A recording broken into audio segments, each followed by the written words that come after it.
So yun nga guys, good morning, good afternoon, and good evening po muli sa inyo lahat. So ito muli ang inyong lingkod, Batang LU, and of course tayo nagbabalik para magbigay na naman po ng panibagong reaction and medyo ano nga, kumbaga ito kasing si ano guys, si Dr. Lab po ano. Meron tayong napanood na isang video niya kanina, kumbaga live stream niya kanina ano no, madaling araw ay unti-unti nang nilalabas yung mga sikreto po nila, no? Yung mga sikreto po nila na yung mga pagbanat-banat niya dati sa Kalingap ay meron palang nag-uutos. And pinangalanan mismo niya, pinangalanan guys. And bakit nga ba niya ginagawa ito? Bakit niya ginagawa ito ngayon? Malamang dahil wala na sa kanya. Wala na sa kanya ngayon yung sponsor na yun. And nandun na rin, kasama na ni Viancy. Kumbaga, totally, kung pakikinggan natin itong mga sasabihin ni Doc Love dito guys, no? Ay totally nawala na si Viancy sa poder ni Dr. Love. No? Totally talaga as in tanggap na rin naman ni Dr. Love yan. And syempre, no, alam naman natin, yung mga dating tinutulungan ay kung saan yung mas may pakikinabangan ay talagang doon po sila. Wala naman po silang trabaho. Siyempre, ano lang yan. Diskarte na nila yun, di ba guys? But anyway, matindi rin, no? At meron din palang kinakatakutan itong si Dr. Love. Kaya medyo, kung napapansin nyo ay naglaylo na siya sa pagbanat-banat sa Team Kalingap. Natatakot din pala siya, guys. No? Na magkaroon ng patong-patong na kaso.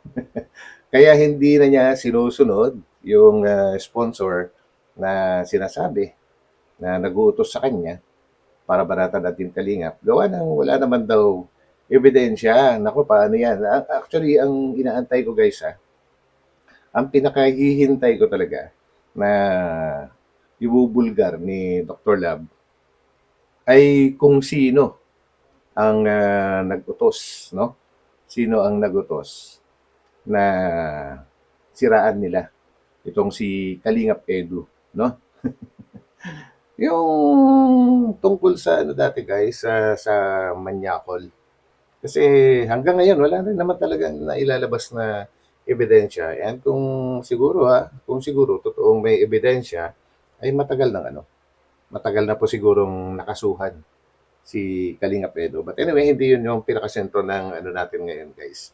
Kumbaga, naisama ko lang dahil napag-uusapan na rin lang tungkol sa sponsor. So, meron tayo mga panonoodin na video clip, guys. And mukhang kinawawa na gusto itong si Dr. Lab. Kumbaga, si Biancy kasi parang natangay na siya. Tinangay na ng hindi lang basta anti-kalingap, kundi anti-doklab na rin. So, ano, naiwan na si Dr. Lab. So, samahan niyo ako guys hanggang sa dulo ng video na ito.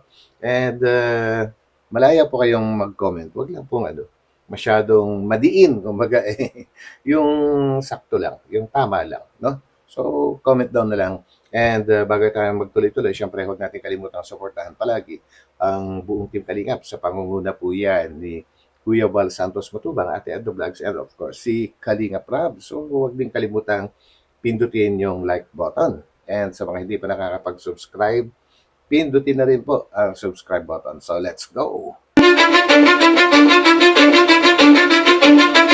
Cause I don't give a fuck what you say.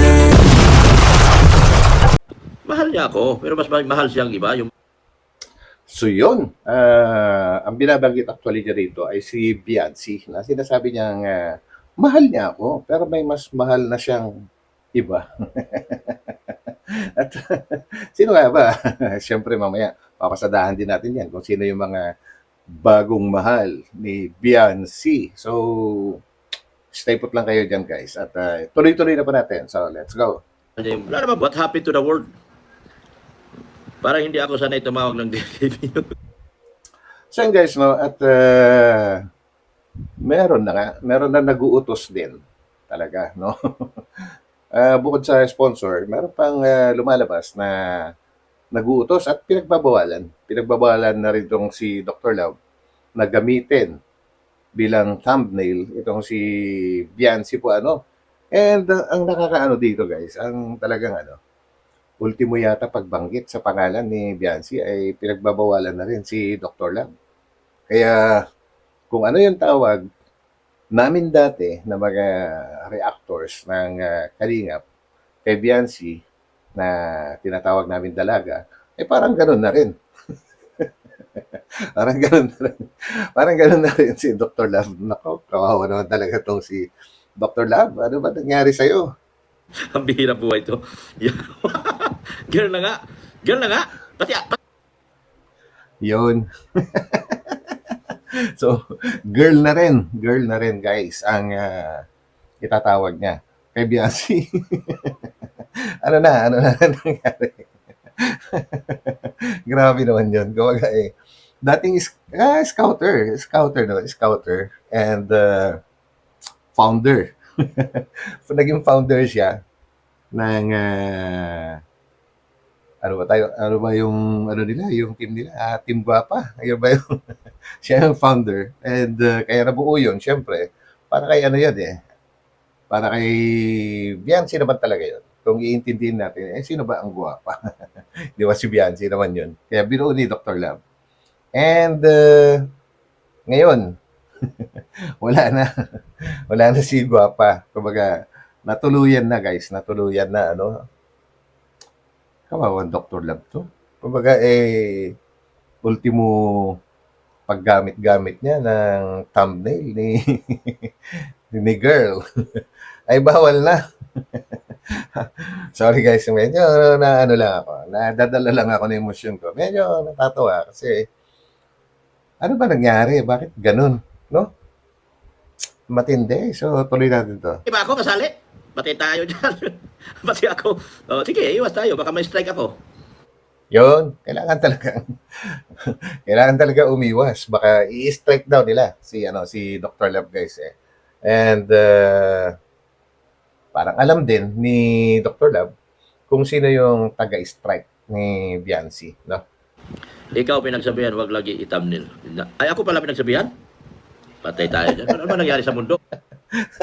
So, ang nasa isip kasi ni Dr. Love guys is yung hindi siya yung direkta na sinasabihan na pinagbabawalan na i-thumbnail itong si Bianci at parang si Ariata guys, no? Hindi ako nagkakamali, parang si Lola Glo yata yung nag-comment diyan na si Dr. Love pala mismo yung direkta na pinagsasabihan or sinasabihan or pinagbabawalan na i-thumbnail niya itong si Bianci. Grabe. Ibig sabihin talaga ano, no? Ibig sabihin talagang totally talaga na nawala na si Bianci. And wala rin naman kasing magagawa si Bianci diyan, guys. No, wala magagawa si Bianci kundi sumunod, no? Kundi sumunod sa mga humahawak sa kanya. Kasi pag hindi siya sumunod sa gusto ng mga humahawak sa kanya, ay malamang naiiwan siya. Pag iniwan siya, edi ano pang kabuhayan na may iwan? Wala na. Kumbaga sabihin na natin na merong pinagkakabalahan na babuyan, pero hindi naman siguro magiging sapat yun para buhayin yung pamilya nila. Una-una, laki ng pamilya pa nila, no? Ang dami nun yung magkakapatid. So, tuloy. Grabe. Aw, ano ba yun ang totoo? So, yun. Tuloy natin to. Mahal niya ako. Pero mas mahal mo. Mahirap na iba. Mahirap talaga kasi ang sponsor na humawas kanila, Anti-Doc Club. So, yun. Bakit nga ba, ano guys, bakit nga ba nagkaroon ng sponsor na Anti-Doc Club? Yan, isang katanungan dyan no? Hindi lang Anti-Kalingap yung sponsor na yon, kundi Anti-Doc Lab na rin. Well, malalaman din natin yan. At yung sponsor na at saka yung bisita nila ay magkaisa. Ayun. Kumbaga, yung sponsor na yon na Anti-Kalingap, at saka yung binabanggit ni Doc Lab dito guys na bisita, walang iba kundi si Kapisot, no? Na magkaisa daw. Magkaisa. So, si Biancy ay hawak na nila. Hawak na po nila, ano? Una-una, magkasundo yung si Kapisot, tsaka yung sponsor na yon na ay nako, Doc Lab, napag-iwanan ka na talaga. So mahirap na. Mahirap nang di na kami magkaiba na kami ng prinsipyo eh. Ang Ang inaano kasi dito guys is kung magkakasundo pa ba ulit sila ni Biancy at may mga nabanggit si Dr. Lab guys na wala naman talagang problema daw sa kanila ni Biancy. Ang problema is yung nakapagitna sa kanila po ano. Kumbaga parang meron ng bakod eh. At ang bakod na yan na sinasabi ay yung sponsor. Kasi siyempre, hindi na sinusunod din ni Dr. Lab yung inuutos sa kanya ng sponsor na yon, ay maaring inilalayo na rin si Biancy kay Dr. Lab, nung sponsor na yon. No? Kumbaga, sarili lang nating ano to, opinion guys. So, tuloy po muna natin. ano ngayon, magkaiba na kami ng paniniwala talaga kasi ang paniniwala nila anti-duklat sila. O, di ba? Mhm. Anong gagawin ko? Mahirap naman siguro magkasama pa kami sa ganung paniniwala, magkaiba na kami. Tapos ang dami Grabe, ano? Parang ano parang hindi natin na-expect pa, no? Na ganito yung mangyayari. Kumbaga, alam naman natin na si Doc Lat ang talagang naging dahilan. Kaya nawala si Biancy sa ano po ano, sa Kalingap. And ngayon, yung pinaglaban niya na yun, nawala na rin sa kanya. Hindi kaya ano, hindi kaya yung nasa likod ni ano ni Doc Lat dati, kaya malakas ang loob niya na pakain si Biancy palabas ng Kalingap, ay siya rin nasa likod ngayon ni Kapisot at ni Biancy para tangayin naman ulit si Biancy sa poder ni Dr. Love. Tanong lang naman. Katanungan lang yan, guys. ang dami ng inutos. Oh, Dami ng inutos. Sino inuutusan? dami ng inutos. Douglas, sana habain mo ang iyong pangawa kay mahal ka ni. Mahal niya ako, pero mas mahal siyang iba, yung mahal niya yung mga sponsor niya. Hindi man natin pwede pakialaman yun. So yun, yun naman pala. Yun naman pala guys, ang mas mahal na ni Biancy, yung sponsor niya. Siyempre naman, yun ang bumubuhay sa kanya eh. Hindi niya pwedeng kalabanin yun. Kailangan na kahit anong mangyari, ay kailangan niya mahalin. No? Kailangan niya mahalin.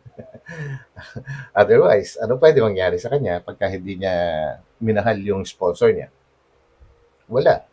Magiging nga. Hindi po ba? Yun yung mahirap talaga, ano? Kapag nahawakan ka na sa leeg ng mga sponsors, ay talagang wala ka nang magagawa, hindi ka na makakapalag. Kumbaga yung ultimo sarili mong prinsipyo ay totally mabubura. Kasi yung prinsipyo na ng humahawak sa kanya or sponsor na humahawak sa kanya, ay yun na talaga palagi ang masusunod. Wala na magagawa. At ba yan, Douglas? Mahirap na hilutin yun eh, sa totoo lang kasi anti-Douglas nga yung sponsor nila eh. So yun, may mga mga netizens or mga viewers ni Dr. Lab na nagsasabi na baka pwede pang hilutin. Mahirap na kasi pera yan eh. Pera kasi yan eh.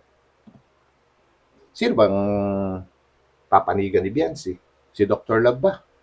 Medyo malabo yun. Kasi hindi naman makakatulong ng ganun kalaki. Itong si Dr. Lab kay Biancy, mas malaki ang may tutulong ng sponsor. So, ganun talaga, no? Like, pasensya kayo, kumbaga medyo na ano ako kasi ang daming naglalaro sa isip ko eh. Bumabalik kasi sa akin yung mga nakaraan. Kaya paputol-putol ang aking sinasabi. Ang daming naglalaro sa isip ko eh. Yung mga nangyari, mga ginawa nila dati. At ang sponsor nila, sponsor doon sa kabila, doon kay bisita nila. So yun, grabe no, nadali talaga. Nadali ni ano no, ni ang binabanggit kasi ni Doc Lab dito na kabila ay si Kapisot, no? Dalawa kasi yung binabanggit na kabila depende sa ano sa paggamit. Merong kalingap, meron ding Kapisot kasi hiwalay naman ang grupo ni ano ni Doc Lab sa grupo ni Kapisot kaya kabila pa rin ang tawag niya, no? Eh, matindi talaga, no? Nadali ni Kapisot yung yayamanin na sponsor na dating sumusuporta rin at lagi nagpapalipad kay ano, kay Doklat. Matindi talaga. So, parang ano no, naalala ko na naman yung mga binanggit dati ni Kalinga Prab na talagang matindi talaga yun. Pagdating sa mga sponsor, eh, matindi talagang gumapang at nangyari na ulit, di ba? Kawawa naman tong si, ano, Dr. Lab. Nako po. Eh, ito, medyo, ano na siya, laylo. Laylo talaga. Yun mga sponsor niya doon sa bisita nila eh. Kasi nag-i-enjoy Yun. sila doon sa mga banat nung mga nakaraan. Pero ngayon, hindi na makabanat. Hindi mo kami Ano yan? masisi kung medyo babanat Ulit kami. natin Pero guys ha. huwag na. Ulit natin yan. Ano ba na? So, pakinggan natin. Medyo nawala ako dun. Hindi mo kami masisi kung medyo babanat kami. So, ano, huwag na. Huwag na banatan. Oh. Magbabati din naman kami kasi magkapit-bahay kami. Pero So, yun. Sinasabi pala ng mga, ano po, viewers ni Doc Lab, no, na hindi daw sila masisisi kung babanatan din nila si Bianci. Pinipigilan naman ni Bianci. Actually, si Bianci kasi ano yan eh, sa sitwasyon niya ay talagang hindi pwedeng sabihin na wala naman siyang kasalanan. Hindi rin pwedeng sabihin na kasalanan niya. Wala lang talaga siyang choice kundi sumunod, no? Kundi sumunod doon sa talagang nakakatulong sa kanya pagdating sa financial. Kasi kailangan nila 'yun. Wala naman po silang trabaho kasi ano na ano. Sa kaya walang choice. ang paniniwala namin magkaiba. Kasi ano pa bang ano bang hindi man pwedeng magkasama ang paniniwala namin dahil yung sponsor nila anti-doklaman. O, lahat Mhm. ng napunta sa bisita nila, dating mga Team Guapa yan. Hindi ko masabing aking sponsor. Nag-sponsor din sa akin. Eh 'yun 'no, grabe hindi lang pala isa. Hindi lang pala isang sponsor ang natangay. Mga. Sabi ni Doc Lat ay mga. Ibig sabihin, pag sinabi mga, more than one ang sumama. Matindi. Grabe talaga. Kaya pala ganon kalakas ang loob, no? Maraming nadali. Kumbaga, isa siyang hunter talaga ng ano, sponsor. Ano kaya ang ano dun? Sa mga tulong. Pero ngayon, na nasa kanila na at natangay na sila doon sa kabila, alam nga bang sirain natin? Hindi huwag natin sirain. Lahat ng mga tao nakatulong sa atin, pasalamatan natin. Kahit wala na sila doon sa Dapat. atin. Matagal Dapat ko nang lang. ramdam yan. Hindi naman ako manhid na hindi So, buti, ay, dapat pala, inagapan mo na kung matagal mo nang nararamdaman. Dapat ay gumawa ka rin ng paraan, no? Para i-save kung ano man yung dating meron ka. Hinayaan mo eh. So, yan tuloy. nakakaramdam ako. Kung sa mahal, mahal mo, mahal. Mahal ko yung bata. Kaya lang, magkaiba na kami ng paniniwala doon sa pagdating sa sponsor nila. Kaya, isa lang sabihin ko, alagaan nyo yung sponsor nyo, yan na lang ang huli nyong baraha. So, yun, no? At pagka nagkaroon daw siya ng chance, ay sasabihan niya, si Biancy, na alagaan niya or nila yung sponsor. Kasi yun na yung huling baraha. Tingin ko naman, kahit hindi sabihin ni Dr. Love, yung ganon kay Biancy, ay yun talaga gagawin nila. Yun talaga yung gagawin nila. Kaya nga natangay siya eh. Dahil ginawa na niya, minahal na niya yung sponsor. Kasi yun yung kailangan niya eh. Kailangan niya ng ng suporta, financial support. Di ba? So, hindi na kailangan sabihin ni Doc Love yun. Anyway, kung gusto niya sabihin, nasa sa kanya naman yan. Oh, alagaan yung sponsor nyo. Kasi yan ang huli nyong baraha. Pag nawala, Grabe, huli para, di ba parang di ba ang pinaka main sponsor yata nila dati, sa pagkakaalam ko lang, hindi ako sure dito, pero sa pagkakaalam ko lang naman, is yung si LD. Meron pa pala, no? Meron pa palang mas matindi, no? Na sponsor. yan, kawawa na kayo. Wala akong may tulong sa inyo. Sana kung, buti kung mayaman at milyonaryo ako kasi tutulungan ko kayo. Ang sponsor Yon. So, at least, aminado, itong si Dr. Lab na wala talaga siyang maitutulong pagdating sa financial sa pamilya ng Batalero. Alam naman natin yan. Kaya talagang, grabe, no choice din talaga, si Biancy. Ang hirap, no? Ang hirap din ng, siguro, masaya kaya pakiramdam ni, ng pamilya ni Biancy na kung saan-saan lang sila natatangay, kung saan yung alam nila na mas nakakatulong ay nandun din sila. Masarap ba maging masarap ba mamuhay ng ganun, guys? Comment nyo Ako, kung ako iba rin naman kasi prinsipyo ko kaya hindi na ako magko-comment tungkol doon. yung number one sponsor nila ngayon, si Tita ER. So yun, nasagot din ang aking katanungan kanina na akala ko si LD yung talagang pinakamalaking sponsor nila. Yung pala yung tinatawag ni Doc Lab na Tita AR. So, sino ba si Tita AR? Parang siguro Annalyn Rollinson siguro. Kasi yun naman yung initial na ginagamit. So, yun pala yung pinaka-main sponsor nila. And nadali rin ni Kapisot. Ano ba dahilan kung bakit mas pumapanig si Tita AR nila kay Kapisot at hindi si Doc Lab ang dinadala niya. Malalaman din natin yan, guys. Anti-doklap. At isa lang kung mag-usap man kami nila, buddy, sabihin ko dun sa babae, alam yan, huwag niyong iwanan yan. Yan ang magdadala sa inyo sa inyong tagumpay. Kasi pag Hindi naman talaga nila iiwan.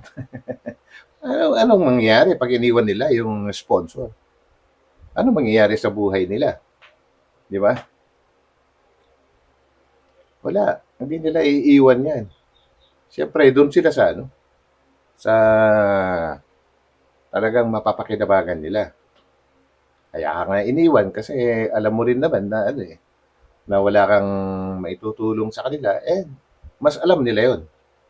Alam ng Batalero yan or ni Biancy na wala kang maitutulong. Kaya doon sila sa mas mapapakinabangan nila. niwanan nyo yan, patay kayo. Di ba? Pag iniwanan daw nila ay sponsor, ay patay sila. Ano, anong ibig sabihin? Gutom? Nga. Pag iniwan. Di ba, meron pa namang ibang mga sponsors. Sa aking pagkakalam, yun na nga yung pinagmamalaki dati, di ba? Na ang daming sumama na sponsors sa kanila, sa inyo. Sana sila? Bakit naman patay sila pag hindi nila minahal yung main sponsor? Gusto kasi nila, babanatan mo yung kabila, hindi mo maginagawa dahil siguro na. Ganun ba yun, Wild? So yun, may nag-comment guys, no, na siguro alam din nila, yung mga supporters kasi ni Doc Lab, syempre, marami ring alam yung mga yan. na sinasabi. Kaya naging anti-Doc Lab itong si sponsor gawa ng ang kagustuhan ay banatan ng banatan ni Doc Lab ang kalingap.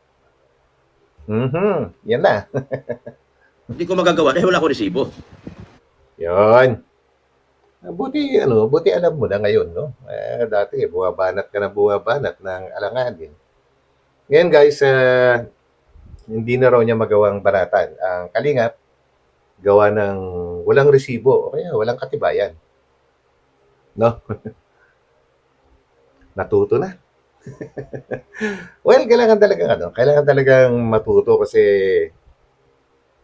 may naalala ako guys to babanggitin ko lang ulit. Pasensya na. Naalala niyo yung yung nabanggit dati ni Kuya Val na one time ay pinuntahan niya sa bahay itong si Iking po pinuntahan niya at kinausap niya off-cam and then matapos silang mag-usap ay live ulit si Kuya Val at nabanggit ni Kuya Val dati na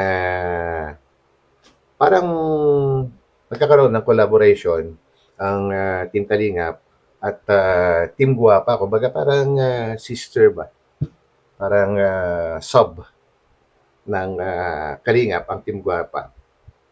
And the following day ay nagsalita itong si Dr. Lab na parang dininay niya yung sinabi ni Kuya Val na yun, no? Na magkakaroon ng collaboration.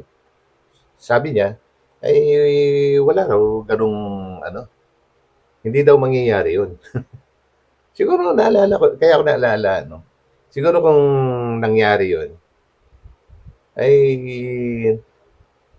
nakadikit pa rin sa kalingap sana itong si Dr. Lab. And syempre, aminin man niya o hindi, ay malaking bagay ang kalingap sa buhay niya. Diyan siya nagumpisa, diyan siya nakilala at lahat-lahat. And nung nagkaroon na nga siya ng mga sponsors na alam niyang naisip niya siguro na kaya na niyang humiwalay dahil sa marami na siyang sponsors, doon na siya nagtayo ng sarili niyang team. And ang nangyari ay ito na, no? Sayang. Sayang yung offer ni Kuya Bal na yun dati. Kaya hindi kami pwedeng magkasundo sa isang bagay. Doon nila nakita sa kabila yung gusto nila.